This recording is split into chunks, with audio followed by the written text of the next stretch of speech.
أهلا بكم. الأمن الغذائي يأتي على رأس القائمة في القضايا التي تهم وتشغل العالم اليوم. ما هو مستقبل الأمن الغذائي؟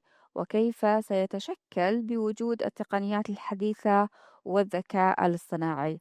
هذا ما نناقشه اليوم مع ضيفي وضيف الشارقة البروفيسور غاري بورنيسكي، المدير الإداري لمركز الأمن الغذائي العالمي بجامعة بوردو.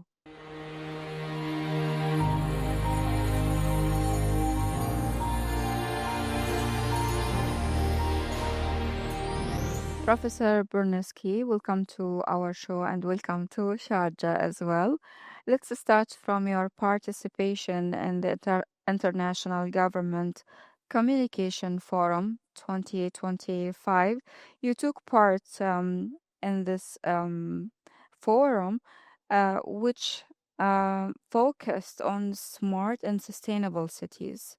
In your view, what is the key connection between government communication and food security in building the cities of the future?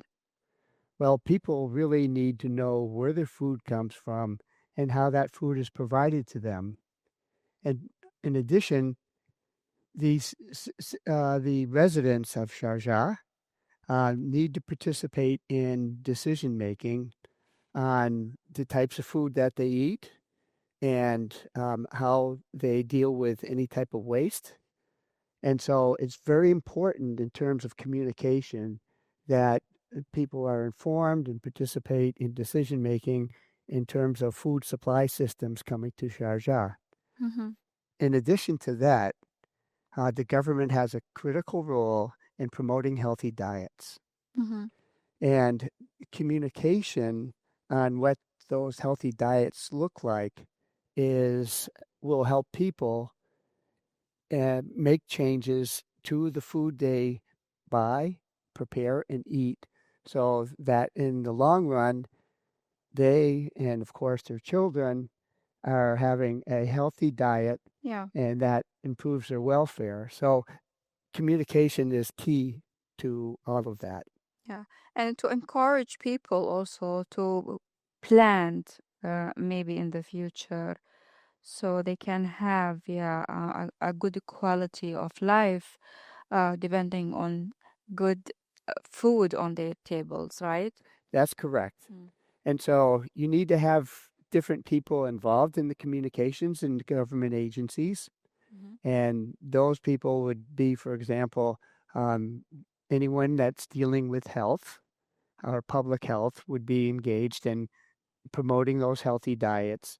People who are engaged in waste management would also want to communicate what people can do to reduce food waste and what they can do to manage the food waste that they have Mm. in order for that food waste to be recycled in an environmentally proper way. That's what we want with a sustainable city. Yeah. In your session, you emphasized the integration of food security into urban planning. Could you share a concrete example or a successful model from somewhere in the world where a city was designed to be food self-sufficient from the very first planning stage? Well, sadly, that has not happened. There is not a city in this world that has incorporated from the beginning in terms of urban planning a sustainable food production system. There are cities that have advanced in different aspects of incorporating um, greenery and as well as food production. Mm-hmm. For example, Singapore has their Green Skies program, and they're using hydroponic production systems. And their goal is actually to convert a lot of the rooftops into gardens. But Singapore, of course, has existed for a long period of time.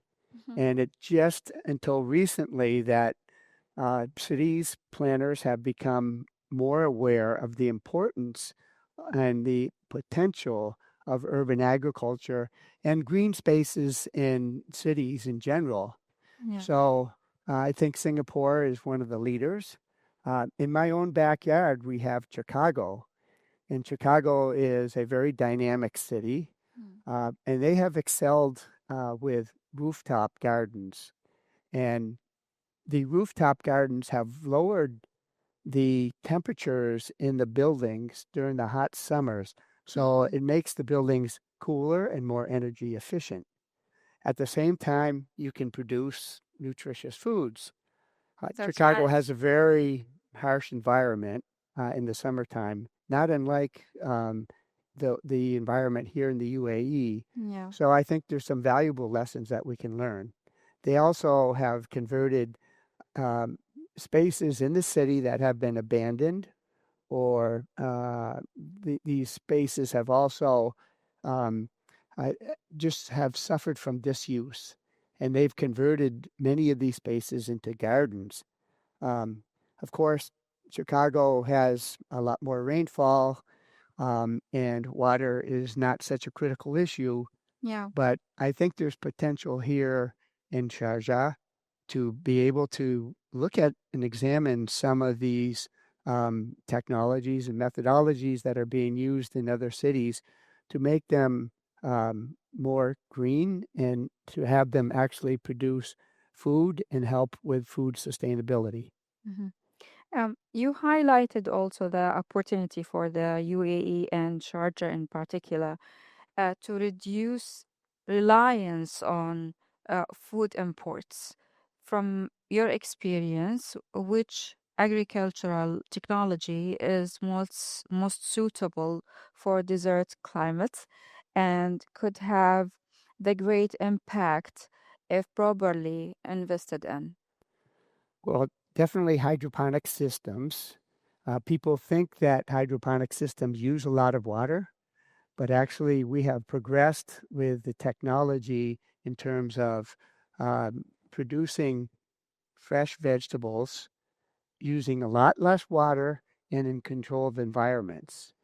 And here in Sharjah and in the UAE in general, I think there's a big potential for really expanding the use of controlled environment uh, horticultural production systems Mhm. in order to make fresh vegetables available to people that live in cities. And I'm very excited because there's a lot of different uh, technologies that we're using that can produce vegetables from the household level to the neighborhood level. Um, they can be produced at the commercial level. They can service restaurants. They can service food consumptions at home. So there's a lot of different technologies, sizes, and techniques that are available that I think would benefit Sharjah. Mhm. Um, you emphasize the importance of controlled environment agriculture, CEA. What are the key technologies under this concept, and how can they be implanted on a large scale in urban settings? Well, the key technology, as I was explaining with hydroponic systems, is actually recycling the water Hmm. um, because the plants can use or require only a small amount of water. It depends upon the types of crops that you're producing in the controlled environment facilities. Um, I think that Sharjah is very fortunate because there's lots of sunlight, and sunlight is critical to these production systems. But again, we do have technologies where some of these very small, closed environment, controlled environmental production systems can produce in areas that don't have a lot of sunlight by utilizing artificial light. And we can control the environment, including light in the atmosphere, water, and nutrients using AI that actually has sensors that also dictate the amount of these different resources that are utilized inside a small production unit. So in reality, anybody can become a farmer in utilizing a controlled environment agricultural system, from the very small ones to ones that are big, such as using used containers that ship, the cargo shipment containers, the 20-foot and 40-foot.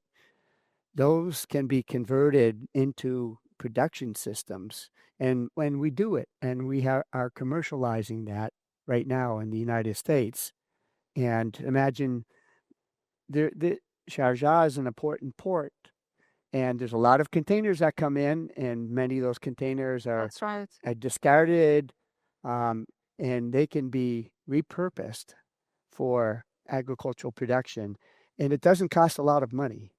And these systems, again, can become very modular if you have the know-how, people that can set these systems up so that in reality, any user, what they need to do is just connect the water and connect the electricity and let these systems run themselves utilizing AI to run the systems efficiently and ensure that the production is maximized.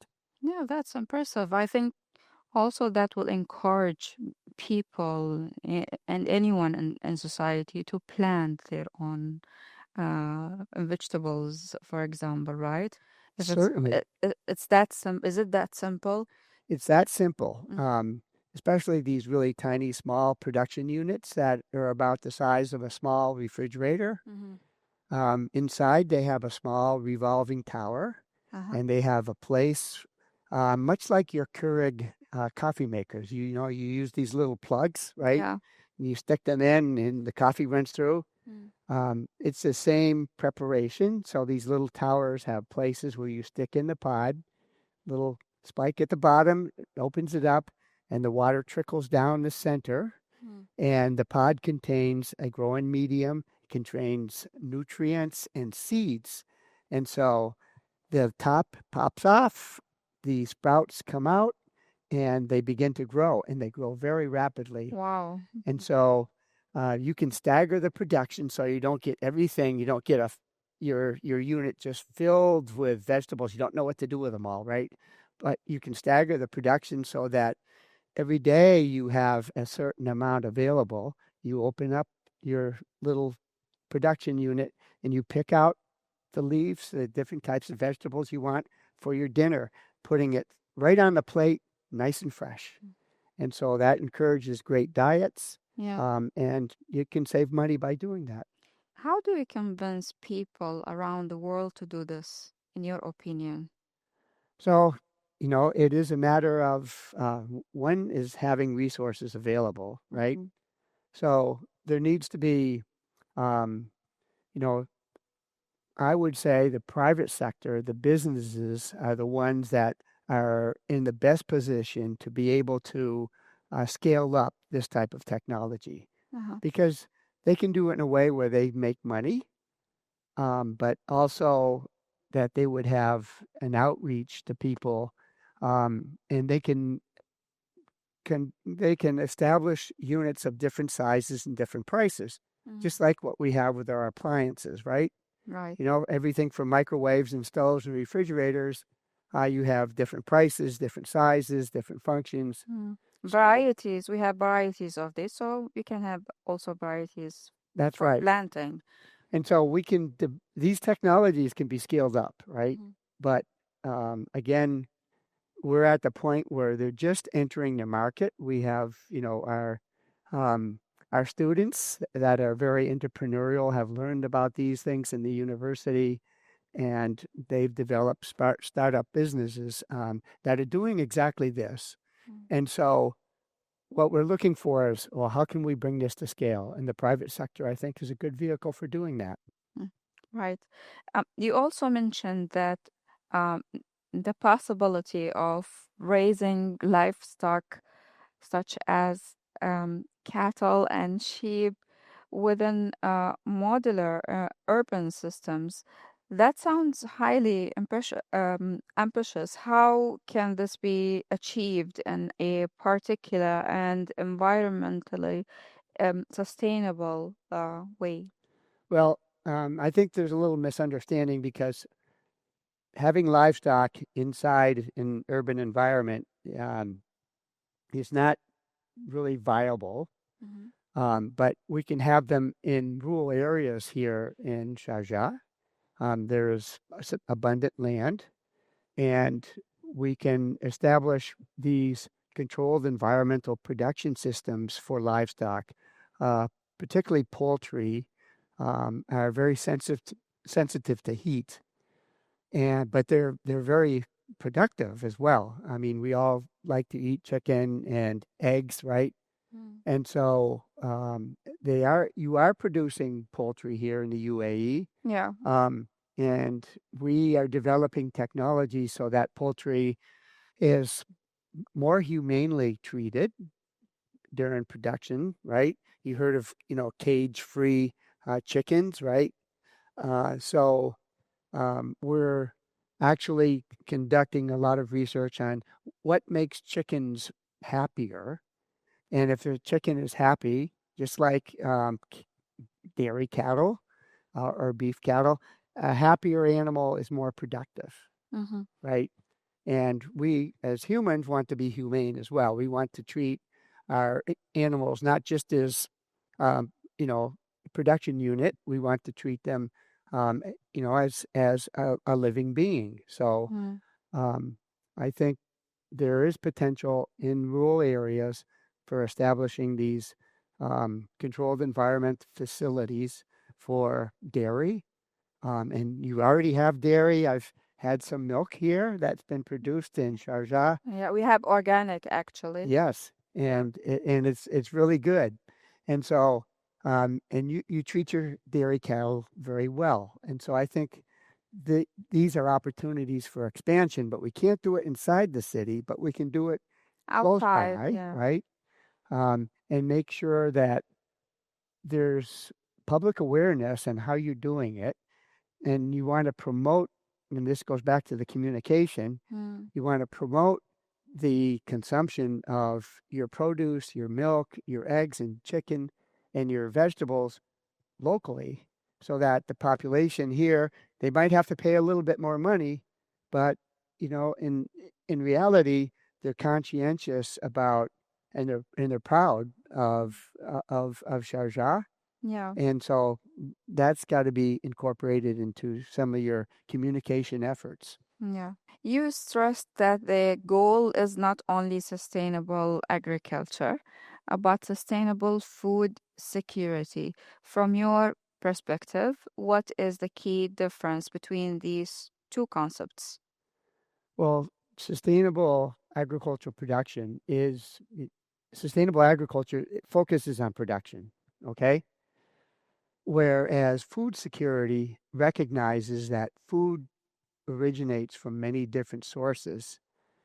Food security has 4 pillars, right? So you have availability, access, utilization, and stability. All 4 of those pillars are essential for food security, and food can come from, of course, from crops, but it also can come from livestock. It can also come from the ocean, from seafood and from fish. So food security is broader in terms of looking at our food systems and how they provide the key elements for a healthy diet.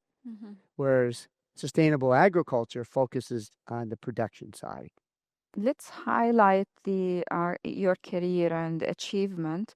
You have worked in more than 50 countries. What key lessons have you learned from your experiences across Africa, Asia, Latin America, and the former Soviet Union?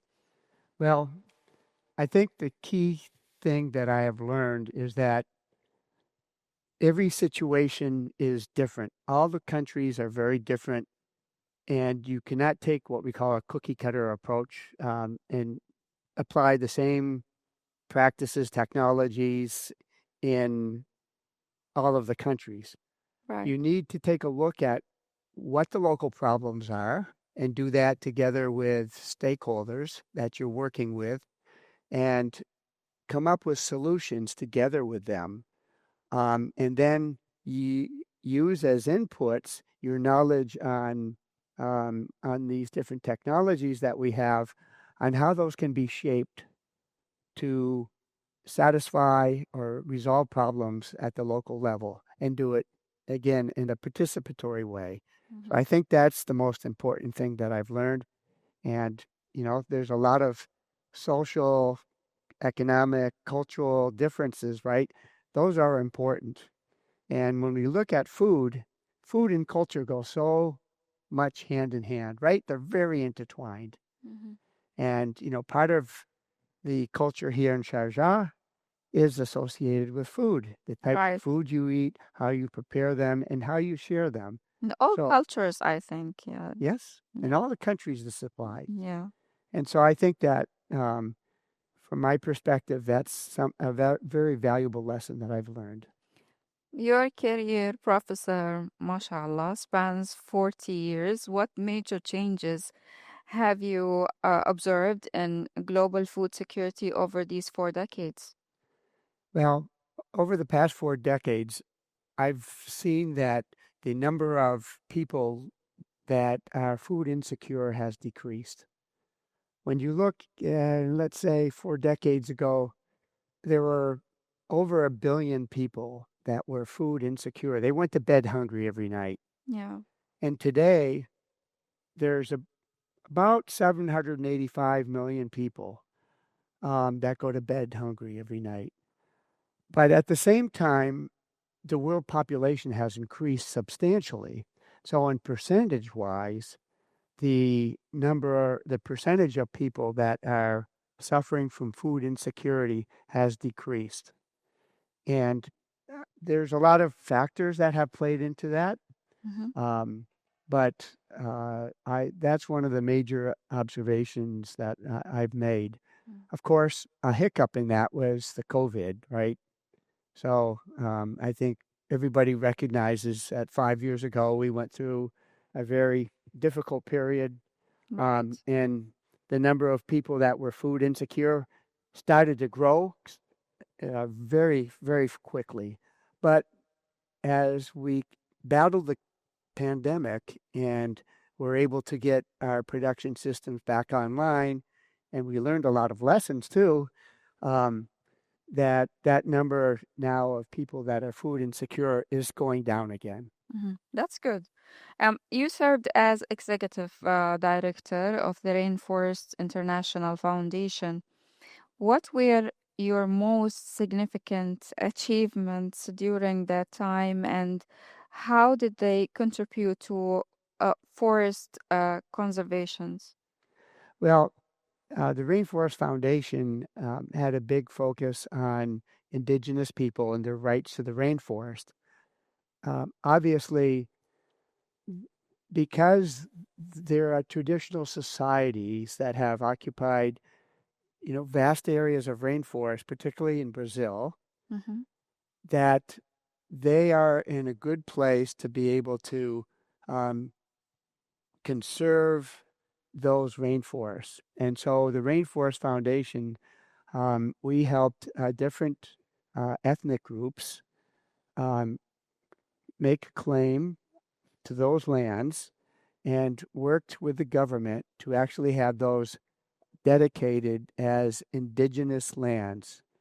And from there, we went to help them demarcate the borders of their land, and then provided training and support on how to protect their land and manage those rainforests sustainably. So I think we did do some very interesting work. The Paraná Indian group, that's in it's in the central Amazonian river basin. Uh-huh. They're one of the groups that we were very successful with in helping them through that process. Mhm. Um, as academic director of the Mandela Washington Fellowship Leadership Institute, what role do you play in empowering young African leaders in agribusinesses, and what is the broader goal of this program? So my role actually is to develop the curriculum for this 6-week program Mm-hmm. and actually uh, guide the fellows through the whole program. And there's many moving parts, as we say. And so we have academic sessions, we have leadership training, Mm-hmm. we have entrepreneurial training, and then we also have parts of the program that go out and conduct site visits. And we visit farms, we visit agribusinesses, we visit food processing facilities. And what we're trying to do is provide them with skills and for them to take back to Africa and be able to apply them to their own businesses and make those businesses flourish. Uh-huh. At the same time, they can help satisfy food insecurity. Uh-huh.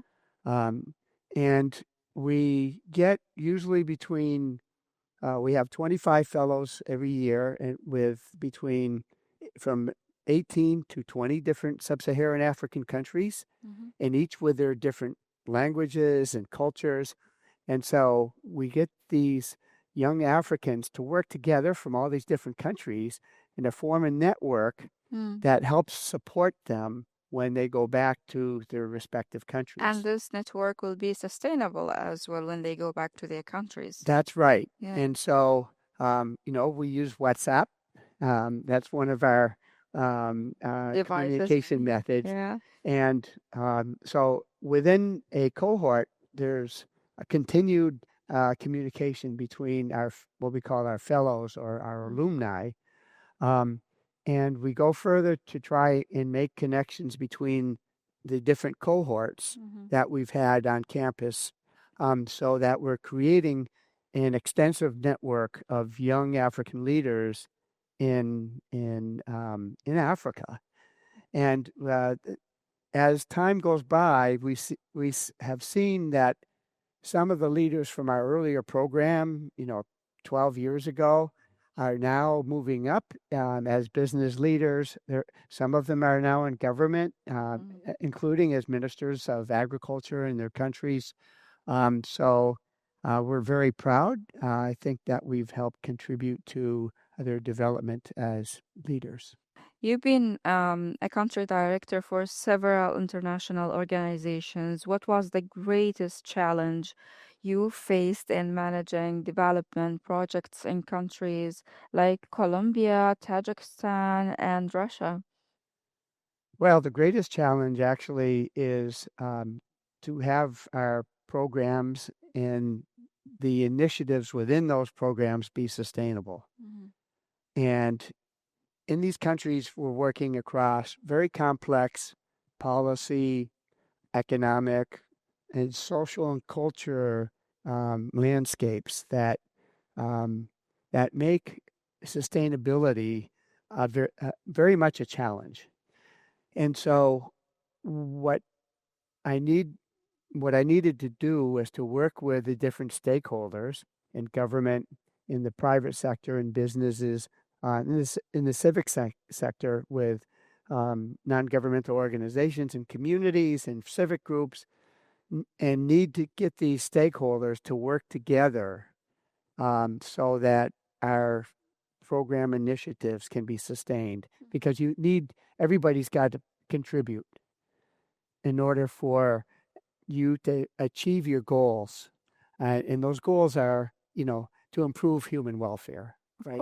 Of course, this is a responsibility, As a researcher and academic, how can universities and research institutions contribute more efficiently to solve global food security challenges?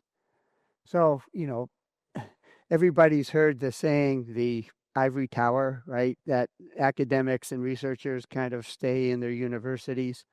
Um, to some degree, that holds true today, but in reality, the more to work more effectively, Yeah. um, we need to identify problems that need to be resolved through research. And in order to do that, we need to have greater collaboration between our institutions, between universities and research institutions, and between research universities and what we call extension programs and outreach programs, so that there's a feedback mechanism on what those problems are that need to be resolved, that it goes back to the universities, and then they're able to conduct research. And now we're doing a lot of more research in a participatory way, so that we're including, our agricultural producers in that research, so that it's more effectively resolving their needs, and there's that feedback mechanism. So that creates, I think, a lot of efficiencies, because research doesn't just sit on the shelf, right? We want the results from those research not just to be papers, but we want You don't the just want to technologies. publish them. That's right. Yeah. We want those technologies to reach the end users. Yeah. Your career began with a focus on forest economies. How did your expertise evolve to include global food security and food supply chains?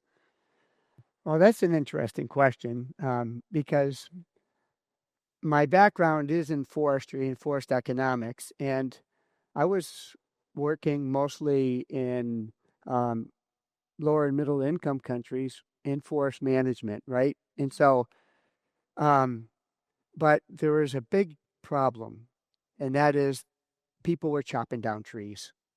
So there's a lot of deforestation. And it's because the agricultural systems were very inefficient. So people were chop down the woods, right? They deforest, they'd plant their crops, exhaust the soil, and then move back further into the forest, chop down the trees, plant their crops. And so my feelings were that, okay, I need to do what I can to stop the deforestation. And that can be done by actually keeping people on their land and improving soil productivity, recycling, and what we call promote agroecology, which combines agricultural production in an environmental and ecological sustainable way, so that they don't have to keep moving into the forest. And so that was the reason I became more involved in smallholder agriculture. And by and large, the farmers I was working with, they were very food insecure. And there was a lot of reasons for that. And so I became very passionate about what we can do to make people that are economically marginalized and improve their human welfare for them and for their families. So that's why I became involved in agricultural development and food security. So my career kind of shifted over from forestry into that realm, but I've had the privilege of learning a lot from academia and from organizations that I've been interacting with on how we can resolve some of these problems with the small farmers. What are the main differences in approaches to sustainable agriculture between developed and developing countries? Well, in developed countries, the big difference is that our farmers have access to resources. They have access to inputs, right? Mechanization, seed, and very good seed, fertilizer. They have land stability. They have access to water when it's needed. So in developed countries, there's access to inputs. In developing countries, there's a lot of issues. Land tenure might not be stable, and they may not have access to inputs. They might not have access to good seed. They may not have access to markets, and marketing is critical, right? Right. If you're producing food, you want to sell some of it at least, or maybe perhaps you're producing exclusively for market, but there's a lot of barriers for smallholder farmers to get into markets and for their produce to reach the end users that may be in urban areas. So those are the main differences. And the farmers in developed countries have better market access. They are able to see what prices are and how prices change every day for their commodities. They have opportunities to store their crops until prices go up. In developing countries, those opportunities are very scarce. Uh-huh. Of all the projects you've worked on, which one is the closest to your heart and had the greatest impact? Well, I think back to my days in Colombia. As you know, Colombia is in northern South America, and it connects with Central America. And there's a region we call the Darien Gap. And that's the only part of the Americas where you cannot drive your car from Alaska all the way down to Patagonia, right? And so that area is it floods extensively. There's a large river, and there's no roads. And so because of those situations, there's a lot of conflict with land. It's an area very rich in biodiversity. The forests are very productive, but there's other resources there that people want. And so there's a lot of land conflict because they're competing against, there's Afro-Colombians, there's indigenous people, there's ranchers, there's colonists that come in and deforest and plant their crops. There's environmentalists, there's fisher folk. And so all of these different actors have claims on some of the same land. And so our program that we developed is called using alternative dispute resolution methodology. And because when there's land disputes, normally it goes to the courts, right? And then you have your lawyers involved, and those who have money can hire good lawyers. And so out of the court system, you get a winner and a loser. And the loser is not happy. Obviously. Yep. And so this alternative land resolution or conflict resolution methodology uses mediation. So what we did in this program was to set up mediation centers and get the disputing parties to sit at a table, and we trained local mediators. And so the principle of mediation is that each party has to give something up, right? But each party has to get something that they want, and that has to be negotiated. And so we would go through a process of mediation between where the land borders lie. There are people, for example, in indigenous territories, there are settlers inside them, and the indigenous people wanted them out, but they had land over on the side that they could exchange. I mean, there was a lot of different ways that we could find a solution. And in the end, we did end up mediating land disputes over about 1 million hectares.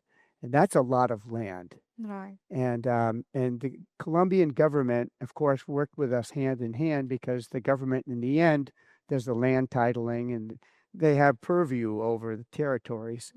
And they developed as a policy that land conflicts first had to go to see if the land conflict could be resolved through mediation before they go to the courts.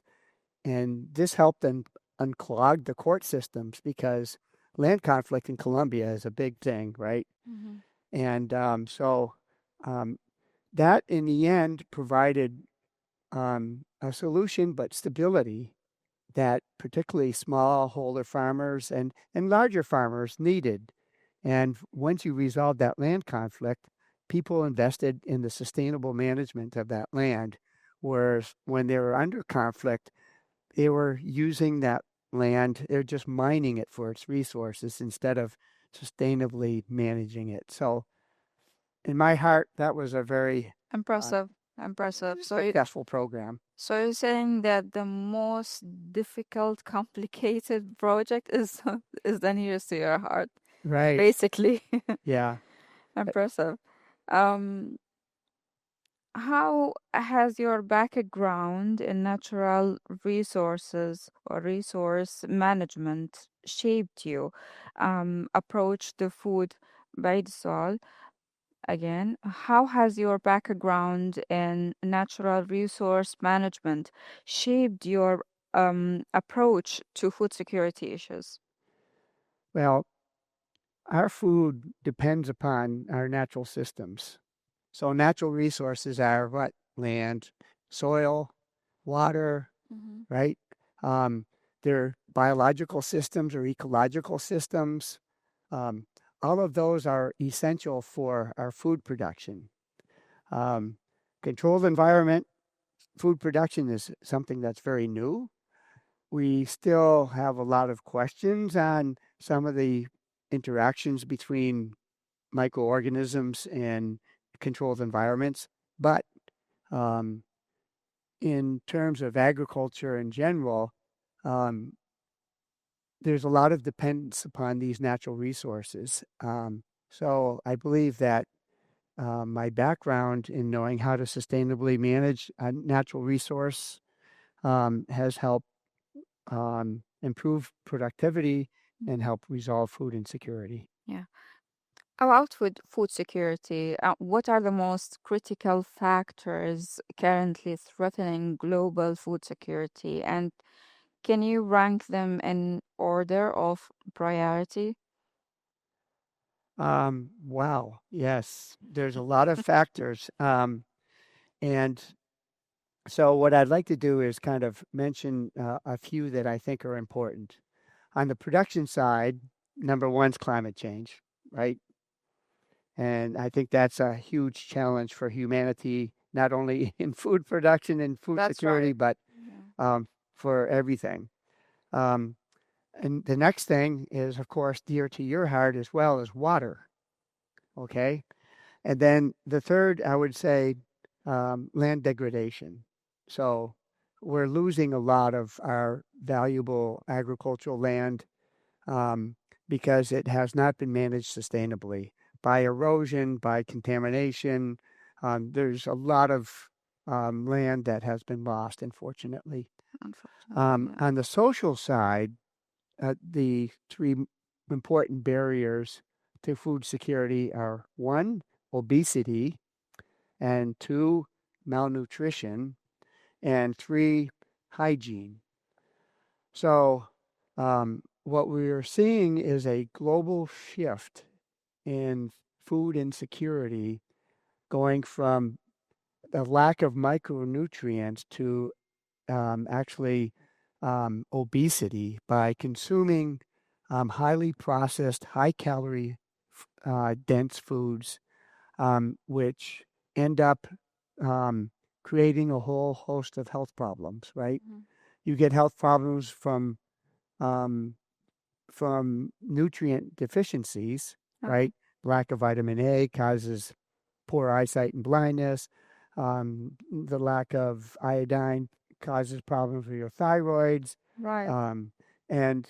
But now we're getting this big shift to actually obesity starting off with very young people and going into adulthood, which creates diabetes, as well as hypertension, heart disease, strokes. The list goes on and on. Right, yeah. So I look at the challenges in those two lights. One is from the environmental side, and the other is actually from the human side. Right. Um, With the expected population growth, how can the world ensure sustainable food access for everyone? Well, that's always going to be a challenge. But there are some important steps that we can take, and technologies are evolving quite quickly. And so, if you look at the world as, a pie, you can say, in order to feed more people, what we need to do is count on technology. So that will provide more ingredients in those pies that can help feed the world. Mhm. On the other hand, we can look at population and population projections and actually lower the number of people, and therefore we have fewer forks for that pie, right? So population, if you have educated populations do not increase quickly. And we found that educating women in particular, it really results in a lower population because educated women want to enter the workforce and be, productive members of the economy. Right. And so that means it's more difficult to raise a family in that environment. And so, naturally population will decrease with under those circumstances, education and greater wealth. But there's other things that we can do. There's a lot of my colleagues are promoting plant-based protein. And so livestock are generally not as efficient in converting plant calories to human calories, right? Uh-huh. And so, for example, poultry is the most efficient because that's around a 2-to-1 ratio. For every 2 calories you feed a chicken, you get in return 1 calorie of protein. And, for beef cattle, for example, and dairy cattle, that's like 8-to-1. So 8 calories to produce 1 calorie of milk or 1 calorie of beef. And so the livestock industry globally occupies a lot of land. And so what people are saying, they also occupy a lot of crops, right? So Right. a lot of our maize, a lot of our soybeans, a lot of different types of crops go to livestock feed. So people are saying, well, maybe that plant protein should go directly to humans, and therefore we don't have that calorie loss in the conversion to animal protein. So that might be a way of actually providing more food, available food to the population by consuming less meat. And that's why you hear probably a lot of people who are vegetarians or they say, well, we don't want to eat meat because it's bad for the environment. But, in terms of food security, there's could be more calories available to humankind if you cut out the middleman, and that middleman is livestock, and plant, more protein available crops. And just in closing, an example here is in Sharjah. I know His Highness has been very adamant with his program on wheat production, Right. and actually the scientists here in Sharjah have developed a variety that produces a very high content of protein, That's right. around 18%. Yeah. And that's remarkable. That's the highest in the world. Yeah. And so getting back to that question, well, maybe we should be producing more wheat and getting more protein from our wheat for the population directly instead of diverting some of our wheat, which we do, to livestock consumption. Yeah. Thank you, Professor, for being with us in our program, and thank you for being here in Sharjah. Well, thank you so much and for the invitation. And I consider myself very fortunate to be in this beautiful city and with these Thank you. and with the beautiful people that are the residents of the city. So Thank thank you. you. Thank you so much. Thank you. شكرا لكم مشاهدينا على متابعة هذه الحلقة. إلى اللقاء.